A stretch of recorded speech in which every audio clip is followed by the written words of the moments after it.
Chaque année, près de 1 million de Français bénéficient du sang donné lors de collectes sanguines. Les besoins actuels pour soigner les malades sont estimés à 10 000 dons de sang par jour. Il existe 3 grands types de dons. Le don de sang dit total, le don de plaquettes et le don de plasma. Durant ce prélèvement, les 3 principaux composants du sang sont prélevés. Il s'agit des plaquettes, du plasma et des globules rouges. En ce qui concerne la transfusion de globules rouges, les donneurs du groupe O- sont les plus recherchés puisqu'ils sont dits donneurs universels. Notez qu'une femme peut donner son sang 4 fois par an, tandis qu'un homme peut le donner 6 fois. Le plasma est la partie liquide du sang. Il est notamment utile pour soigner les grands brûlés et pour réaliser des médicaments. Le plasma, on peut le donner jusqu'à 24 fois par an lorsqu'on respecte 2 semaines entre chaque don. Les donneurs du groupe AB sont les plus recherchés, tout comme ceux du groupe B. Les plaquettes sont utiles pour traiter les hémorragies. Cela concerne notamment les patients qui sont atteints d'une maladie type une leucémie qui empêche la fabrication de cellules sanguines par la moelle osseuse. On peut donner ces plaquettes toutes les 4 semaines dans une limite de 12 fois par an. Des collectes de dons sont organisées un peu partout dans Strasbourg et dans toute la France. Pour en savoir où aller et en savoir un peu plus sur le sujet, rendez-vous sur le site de l'EFS.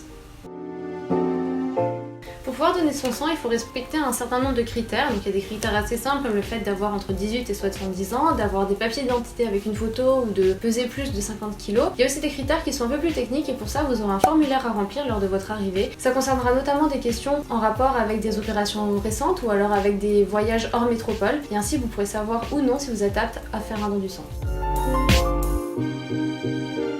Voici les 4 étapes majeures d'un don de sang. Tout d'abord, vous êtes accueilli par un secrétaire de collecte qui vous rappellera le déroulement, vous donnera de l'eau et le formulaire à remplir.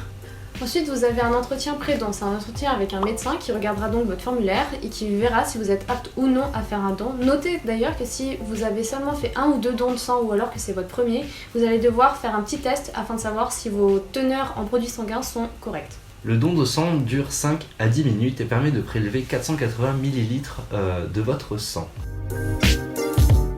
Après votre don, vous allez pouvoir rester dans la surveillance d'une équipe médicale dans une salle où vous aurez à boire et à manger. Donner son sang n'est pas une action anodine et même si dans la majorité des cas il n'y a pas d'effet secondaire, il faut quand même être attentif aux 3 symptômes suivants. Si vous percevez des signes d'infection comme de la fièvre jusqu'à 15 jours après votre don, ou si vous avez oublié de transmettre une information médicale importante lors de votre entretien avec le médecin, ou si vous ressentez de la gêne ou un malaise dans les jours qui suivent votre don, vous devez à tout prix prévenir l'EFS qui est l'établissement français de sang.